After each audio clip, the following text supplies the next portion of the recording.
আসসালামু আলাইকুম। তামান্নাস কিচেনে সবাইকে স্বাগতম নতুন আরেকটি রেসিপি দেখার জন্য।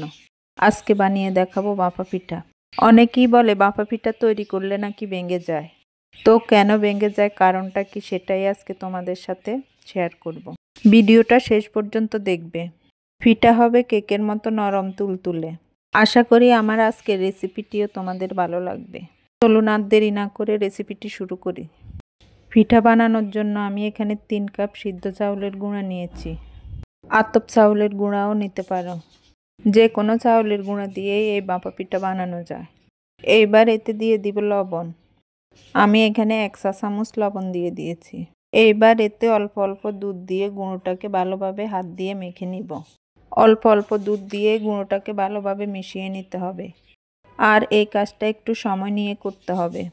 পিঠা ভেঙে যাওয়ার একটা কারণ, চালের গুঁড়ো যদি বেশি শুকনো থাকে তাহলে পিঠে ভেঙে যাওয়ার সম্ভাবনা থাকে।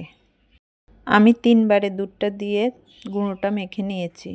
আমার 3 কাপ চাউলের গুঁড়োর জন্য 1 কাপ দুধ লেগেছে।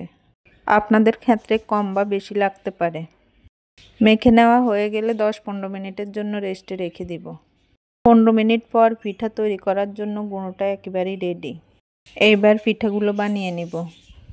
পিঠা বানানোর জন্য আমি কেকের মোল্ডগুলো নিয়েছি। এখন এই বাটির মধ্যে অল্প করে গুঁড়ো দিব। হাত দিয়ে চাউলের গুঁড়োগুলোকে সব দিকে ছড়িয়ে দিব।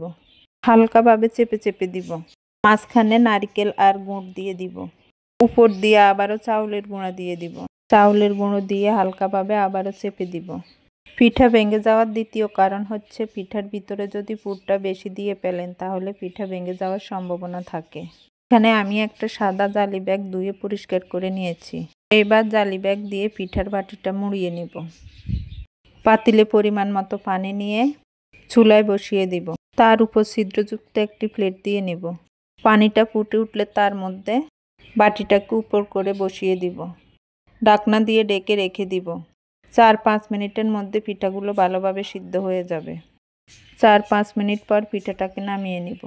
একটি প্লেটের মধ্যে নিয়ে নিচ্ছি। একেবারে পারফেক্টভাবে পিঠা তৈরি হয়েছে। পিঠাটা দেখতে অনেক সুন্দর হয়েছে। আবারও আমি বাটির মধ্যে চাউলের গুঁড়ো দিয়ে নিব। চারদিকে হালকা চেপে চেপে মাঝখানে নারকেল আর গুড় দিয়ে দিব। উপরে চাউলের গুঁড়ো দিয়ে হালকাভাবে চেপে চেপে দিব। ব্যাগে মুড়িয়ে আবারও চালনির মধ্যে উপর করে দিয়ে দিব। ঢাকনা দিয়ে ঢেকে রেখে দিব। সিদ্ধ হওয়ার জন্য অপেক্ষা করব। 4-5 মিনিট পর সিদ্ধ হয়ে গেলে উঠিয়ে নিব। এইভাবে কিন্তু খুব অল্প সময়ে পিঠাগুলো সিদ্ধ হয়ে যায়। খুব অল্প সময়ের মধ্যে অনেকগুলো পিঠা বানানো যায়।